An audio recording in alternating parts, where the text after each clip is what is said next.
സുഗമോദേവി സീരിയലിന്റെ ഇന്നത്തെ എപ്പിസോഡ് റിവ്യൂയിലേക്ക് എല്ലാവർക്കും സ്വാഗതം. അങ്ങനെ ഇസബല്ലയാണെങ്കിൽ കെവിനോട് പറയുന്നുണ്ട്, പാപ്പനെ എന്തായാലും SP സ്ഥലം മാറ്റുമെന്ന് പറയുമ്പോൾ ഇത് കേട്ടിട്ട് കെവിൻ പറയാണ്, ശരി താൻ ടെൻഷൻ അടിക്കാതെ ഇരിക്കേ, കൂളാവെന്നൊക്കെ പറയുമ്പോൾ ഇല്ലടാ, പാപ്പൻ കൂടി പോയാൽ എന്റെ ബലം പോകും. എന്റെ മാത്രമല്ല, നമ്മളെല്ലാവരും പാപ്പനെ ആശ്രയിച്ചല്ലേ ഇരുന്നത്. പാപ്പൻ പോയാൽ എല്ലാം കുളമാവുമെന്നൊക്കെ പറയുമ്പോൾ ഇതൊക്കെ കേട്ട് ശാരികയ്ക്കാണെങ്കിൽ അങ്ങോട്ട് ക്ലിയർ ആകുന്നില്ല. എന്തായിരിക്കും ഇവർ പറയുന്നുണ്ടാകുക എന്ന് വെച്ച് ശാരിക അവരെ അറിയാതെ അവരുടെ കാറിന് പുറകിൽ വന്ന് നിൽക്കുകയാണ്. എന്നിട്ടും വ്യക്തമായിട്ടൊന്നും കേൾക്കുന്നില്ല. നന്ദന്റെയും ഋഷിയുടെയും കാര്യത്തിൽ നമ്മളെടുത്ത തീരുമാനങ്ങളൊക്കെ മണ്ടത്തരമായി പോയെന്നൊക്കെ തോന്നുന്നതെന്ന് പറയുമ്പോൾ ദേ നോക്ക്, നീയേ എഴുന്നേൽക്ക്, ഒന്ന് കാറ് കയറ്, നമുക്ക് കാറിൽ സഞ്ചരിച്ചുകൊണ്ട് സംസാരിക്കാം, എവിടേക്കെങ്കിലും ഒന്ന് ചില്ലാവാൻ പോകാം. എടാ എന്നാലും എനിക്കെന്തോ പേടിയാകുന്നു. ഏയ് പേടിക്കണ്ടെന്നേ, നീ വന്നേന്ന് പറയുമ്പോഴേക്കും ശാരിക വേഗം തന്നെ ആ കാറിന്റെ ഡിക്കി തുറന്ന് അതിനകത്തേക്ക് കയറുകയാണ്, അവരാരും അറിയാതെ. അങ്ങനെ കെവിനും ഇസബലയും കാറിനകത്തേക്ക് കയറുന്നുണ്ട്. ശേഷം ചന്ദ്രത്തിൽ നിന്ന് മടങ്ങി വരുന്ന ഭാർഗവിക്ക് ഗൗരിയാണെങ്കിൽ ഒരു ഗ്ലാസ് കട്ടൻ ചായയൊക്കെ ഇട്ട് കൊടുക്കുന്നുണ്ട്. അമ്മ എന്തിനാ ഹരിയങ്ങളും സിദ്ധാർത്ഥനങ്ങളൊക്കെ വന്നപ്പോൾ ഇങ്ങോട്ട് വരാൻ പോയത്? എന്താ കാര്യമെന്ന് അറിഞ്ഞിട്ട് വന്നാൽ പോരായിരുന്നില്ലേ? അത് പിന്നെ പ്രഭക്കുഞ്ഞ് പൊയ്ക്കോളാൻ പറഞ്ഞപ്പോൾ ഞാൻ അവിടെ നിന്നില്ല. പിന്നെ അവിടെ നിന്നിട്ട് വലിയ കാര്യമൊന്നുമില്ലെന്നേ. കാരണം ഈ സിദ്ധാർത്ഥൻ സാറിനും ദീപികയ്ക്കൊന്നും യാതൊരു കൂസലുമില്ല നന്ദനെ കാണാതിന്റെ പിന്നിൽ. അതൊക്കെ അമ്മ പറയുന്നത് വെറുതെയാ. ആ പ്രകാശം വന്നിട്ട് നിങ്ങൾക്ക് രണ്ടുപേർക്കും പേടിയായില്ലേ? പേടിയായില്ലേന്നോ? എനിക്ക് വലിയ കുഴപ്പമുണ്ടായിരുന്നില്ല, പക്ഷെ പ്രഭക്കുഞ്ഞാക്ക് പേടിച്ച് വിറച്ചു പോയി. പക്ഷെ അവൻ പറയുന്നത് കേട്ടിട്ടെ മാനസാന്തരം വന്ന ആരോ സംസാരിക്കുന്ന പോലെയൊക്കെ തോന്നുന്നത്. ഈ അരുത് തന്നെയായിരിക്കും എല്ലാത്തിനും പുറകിലെന്ന് ഗൗരിയോട് ഭാർഗവി പറയുമ്പോൾ അങ്ങനെ വിശ്വസിക്കാൻ വരട്ടെ. അവര് ശത്രു തന്നെയാണ് എന്ന് കരുതിയിട്ട് അവരിതെല്ലാം ചെയ്തെന്ന് വിശ്വസിക്കാൻ പറ്റുമോ? അല്ല, നീ കണ്ടോ അവരല്ലേ ചെയ്തതെന്ന്? ഇല്ല, അത് കണ്ടില്ല. പക്ഷേ ഈ പറയുന്ന പ്രകാശൻ ചിലപ്പോ കള്ളം പറയുകയാണെങ്കിലോ? അങ്ങനെ വരാൻ വഴിയില്ല. അവനിങ്ങനെ കൊല നടത്തിയ വീട്ടിൽ വന്ന് കള്ളം പറയാൻ നിൽക്കുമോ? ആ, എന്തായാലും പ്രഭക്കുഞ്ഞ് എല്ലാരും കൂടി എന്താ തീരുമാനിക്കുന്നതെന്ന് നോക്കാം എന്നൊക്കെ പറഞ്ഞ് ഭാർഗവിയാണെങ്കിൽ ഗൗരിയോട് സംസാരിക്കും. അങ്ങനെ ഇസബല്ലയാണെങ്കിൽ കെവിനോട് പറയുന്നുണ്ട്, എടാ നമ്മൾ ഈ കളിച്ച നാടകമൊക്കെ മണ്ടത്തരമായി പോയെന്ന് തോന്നുന്നു. സത്യത്തിൽ നമ്മളത് അവസാനിപ്പിക്കേണ്ട സമയം എപ്പോഴും അതിക്രമിച്ചു. അതെന്താ ബെല്ല ഇപ്പൊ അങ്ങനെ പറയുന്നത്? അങ്ങനെ ശാരികയാണെങ്കിൽ എന്ത് നാടകം എന്നൊക്കെ ഇങ്ങനെ ആലോചിച്ച് അടുക്കിയിൽ ഇങ്ങനെ കിടക്കുകയാണ്. അല്ലടാ, ഈ നന്ദനും ഋഷിയും തമ്മിലുള്ള നാടകേ അത് വേണ്ടായിരുന്നു. ഈ ഋഷി മരിച്ചെന്ന് പറഞ്ഞുള്ള നാടകം കളിക്കാൻ നീയല്ലേ പറഞ്ഞത്? ഇത് കേട്ട് ശാരികയാണെങ്കിൽ ആകെ ഷോക്കാവുകയാണ്. ഋഷി മരിച്ചിട്ടില്ലേ എന്ന് അവളിങ്ങനെ മനസ്സിൽ ചിന്തിക്കുകയാണ്. അത് പിന്നെ അന്ന് നന്ദനും ഋഷിയും തമ്മിൽ കയ്യേറ്റുണ്ടായപ്പോൾ ഋഷിയോട് സംസാരിച്ചപ്പോൾ അവൻ സമ്മതിച്ചു. നന്ദന്റെ എതിരാളി കൂടിയാണല്ലോ, അതുകൊണ്ട് അഭിനയിക്കാമെന്നും തല്ലുകൊണ്ട് വീഴുന്നത് പോലെയൊക്കെ ആക്ട് ചെയ്യാമെന്നൊക്കെ സമ്മതിച്ചപ്പോൾ ഞാൻ കരുതി ഇതിലങ്ങോട്ട് പിടിച്ച് കയറാമെന്ന്. പക്ഷെ നമ്മൾ വിചാരിച്ചതുപോലെ കാര്യങ്ങളൊന്നും അങ്ങോട്ട് നടന്നില്ല. അങ്ങനെ ശാരികയാണെങ്കിൽ ആകെ ഷോക്കാവുകയാണ് ഇതൊക്കെ കേട്ടിട്ട്. പക്ഷെ ആ അരുന്ധതി മേഡമ എല്ലാം നശിപ്പിച്ച അവരാണ് ഇതിന് പുറകിൽ. ആ ഋഷിയെ ദുബായിലേക്ക് കയറ്റിവിടുക എന്ന് പറഞ്ഞ് ഒരുപക്ഷെ എവിടെയെങ്കിലും മാറ്റി വെച്ചിരിക്കുകയായിരിക്കുമോ എന്നൊക്കെ ഇസബെല്ല ചോദിക്കുമ്പോൾ എനിക്ക് അങ്ങനെ തോന്നുന്നില്ല. പിന്നെ അവരല്ല, മറ്റാരോ ആണ്. ഇവര് ഋഷിയെ മാറ്റാൻ ശ്രമിച്ചു, പക്ഷെ അത് ആത്മാർത്ഥമായി തന്നെയാണെന്നാണ് എനിക്ക് തോന്നുന്നത്. ഇതൊക്കെ കേട്ട് ശാരികയ്ക്കാണെങ്കിൽ വിശ്വസിക്കാനായിട്ട് കഴിയുന്നില്ല. എന്തായാലും പാപ്പൻ എന്റെ അഹങ്കാരമായിരുന്നടാ. പാപ്പനിപ്പോ ഈ ഋഷിയുടെയും നന്ദന്റെയും കേസ് ഏറ്റെടുത്തത് പിന്നെ സർവീസിൽ ബ്ലാക്ക് മാർക്ക് വരാൻ തുടങ്ങിയെന്നൊക്കെ പറയുമ്പോൾ ശാരിക അങ്ങനെ ചിന്തിക്കുകയാണ്, പാപ്പൻ അതേതത് പുതിയ കഥാപാത്രം എന്ന്. എന്തായാലും ഐസക് കുരുവിള എന്ന് പറഞ്ഞാൽ വലിയ ഒരു ബഹുമാനമായിരുന്നു. ഇപ്പൊ അതൊക്കെ പോയി, പാപ്പന്റെ ഇമേജ് തന്നെ നഷ്ടപ്പെട്ടു എന്നൊക്കെ പറയുമ്പോൾ ശാരികയ്ക്ക് ആളെ മനസ്സിലാവുകയാണ്. അപ്പോ പാപ്പനും നാടകമൊക്കെ ഞാൻ പൊളിച്ചു തരുന്നുണ്ടെന്ന് പറഞ്ഞുകൊണ്ട് ശാരികയാണെങ്കിൽ ആ ഡിക്കിയിൽ അങ്ങനെ ഇരുന്ന് ചിന്തിക്കുകയാണ്. തുടർന്ന് ദേവികയാണെങ്കിൽ പ്രഭാവതിയോട് പറയുന്നുണ്ട്, അമ്മേ ഈ പ്രകാശിനെ വിശ്വസിക്കാൻ നിൽക്കേണ്ട, അവൻ ശരിക്കും ഒരു ഫ്രോഡാണ്. ഒരുപക്ഷെ അമ്മയെ തെറ്റിദ്ധരിപ്പിക്കാൻ വേണ്ടിയിട്ട് അവൻ പറഞ്ഞതാണെങ്കിലോ? അങ്ങനെയെങ്കിൽ ഗിരിയുടെ വീട്ടിലേക്കും പോയല്ലോ, അവരും ഇവൻ പറഞ്ഞത് വിശ്വസിച്ചില്ലേ? ഗിരിയേട്ടൻ ഒരിക്കലും വിശ്വസിച്ചിട്ടില്ല, രജനി വിശ്വസിച്ചല്ലോ അമ്മേ. രജനി ചേച്ചിയെ അമ്മയൊക്കെ പെട്ടെന്ന് വിശ്വസിപ്പിക്കാൻ വേണ്ടിയിട്ടുള്ള കഴിവ് അവനുണ്ട്. അതുകൊണ്ട് അങ്ങനെയൊക്കെ ഞാനൊരു കാര്യം ചെയ്യാം, എത്രയും പെട്ടെന്ന് പോലീസ് സ്റ്റേഷനിൽ ചെന്ന് അവന്റെ പേരിൽ ഒരു കംപ്ലൈന്റ് കൊടുക്കാം.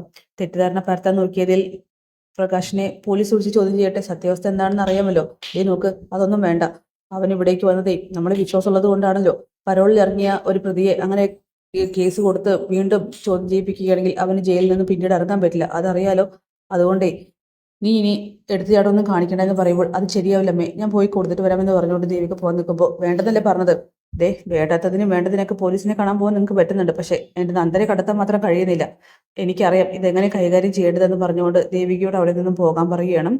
തുടർന്ന് അരുന്ധതിയെ ഫോണിൽ വിളിക്കുന്നുണ്ട്. അരുന്ധതിയാണെങ്കിൽ പ്രഭാവതിയുടെ ഫോൺ കോൾ കാണുമ്പോൾ ആദ്യം എടുക്കുന്നില്ല. അവൾ എടുക്കുന്നത് വരെ ഞാൻ വിളിച്ചുകൊണ്ടേ ഇരിക്കുമെന്ന് പറഞ്ഞുകൊണ്ട് പ്രഭാവതിയാണെങ്കിൽ തുടരെ തുടരെ വിളിക്കുകയാണ്. എന്താ പ്രഭാവതി, എന്താ കാര്യം? എന്താടി നീ ഫോൺ എടുക്കില്ലെന്ന് കരുതിയിട്ട് ഞാൻ വിളി നിർത്തുമെന്ന് കരുതിയോ? അതിന് എനിക്ക് നിന്നോട് സംസാരിക്കാൻ താല്പര്യമില്ല, അതുകൊണ്ട് എടുക്കാതിരുന്നത്. എങ്കിലേ നീ താല്പര്യപ്പെടും. പാവം പെൺകുട്ടിയുടെ കണ്ണീരാടി നീ കാരണം കൊണ്ട് വീണിരിക്കുന്നത്, അവളുടെ ജീവനാണ് നഷ്ടപ്പെടുത്തിക്കുന്നത് എന്നൊക്കെ പറയുമ്പോൾ എന്തൊക്കെയാ പറയുന്നത്? താൻ ചെയ്തത് സ്വയം വിളിച്ചു പോകുകയാണെന്നൊക്കെ ചോദിച്ചുകൊണ്ട് പ്രഭാവതിയോട് അരുന്ധതി ദേഷ്യപ്പെടുന്നു.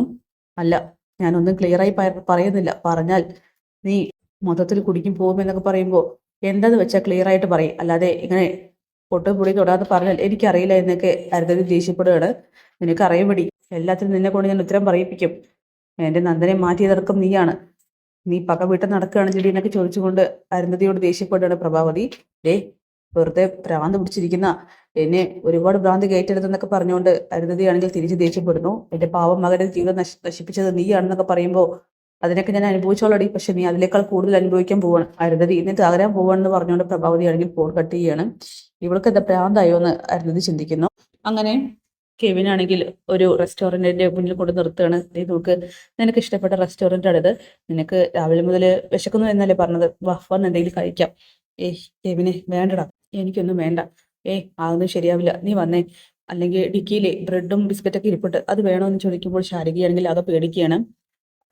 തുറന്നു കഴിഞ്ഞാൽ ഉറപ്പായിട്ടും അവളെ കാണും. അതൊന്നും വേണ്ട, എനിക്ക് എന്തോ മൂടില്ല. നോക്ക്, ഇങ്ങനെ വിഷമിച്ച് ഡിപ്രഷൻ അടിച്ചിരുന്നാൽ ശരിയാവില്ല. ഞാൻ ഇതിന്റെ കൂടെ നിങ്ങളുടെ കെവിനെ ഞാനൊരു കാര്യം ചോദിക്കണം വിചാരിച്ചിരിക്കുക. നിന്റെ ലവർ ഇതൊക്കെ അറിഞ്ഞാൽ നിന്നെ വിട്ടു പോകുമോ? അതിന് എന്റെ ലവർ ആരാണെന്ന് നിനക്കറിയോ? ആരാണെന്ന് അറിയില്ല, പക്ഷെ ഇങ്ങനെ ഒരാളുണ്ടെന്ന് എനിക്കറിയാം. പറയടാ, അവള് നിന്നെ വിട്ടു പോകുമെന്ന് ചോദിക്കുമ്പോൾ ഇല്ലടാ, ആത്മാർത്ഥമായി തന്നെയാണ് അവൾ എന്നെ സ്നേഹിക്കുന്നത്, ഞാൻ അവളെയും. അപ്പൊ നിങ്ങൾ തമ്മിൽ കല്യാണം കഴിക്കുമോ? കഴിക്കും. ആളാരാണെന്ന് പറഞ്ഞില്ല.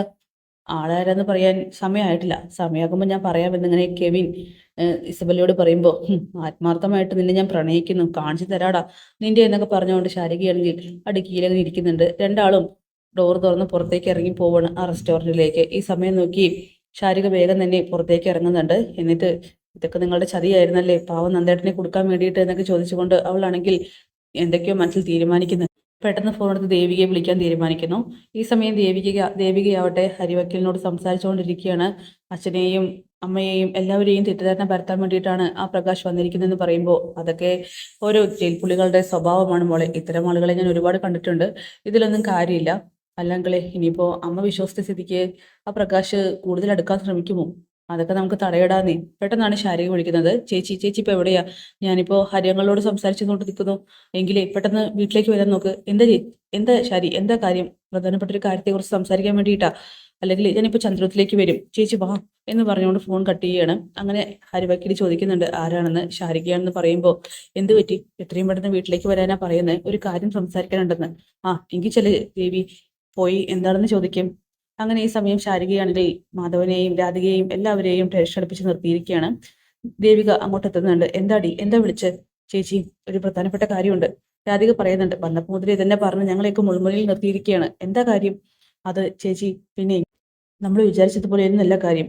ചേച്ചി വിചാരിച്ചതുപോലെ ഋഷി മരിച്ചിട്ടില്ല. എന്ത്? ഋഷി മരിച്ചിട്ടില്ലെന്നോ? അതെ, നന്ദേട്ടനെ കൊടുക്കാൻ വേണ്ടിയിട്ടാണ് ഋഷി മരിച്ചു എന്നുള്ള നാടകം എല്ലാവരും ചേർന്ന് കളിച്ചതെന്ന് പറയുമ്പോൾ ഇത് കേട്ട് ദേവികയാണെങ്കിൽ ആകെ ഷോക്കാവുകയാണ്. ദേവിക മാത്രമല്ല, മാധവനും രാധികയും എല്ലാവരും. അപ്പൊ അതൊക്കെ കാണിച്ചുകൊണ്ടാണ് എപ്പിസോഡ് അവസാനിക്കുന്നത്. കാത്തിരിക്കാൻ നാളത്തെ കിടിലൻ എപ്പിസോഡിനായിട്ട് ബൈ.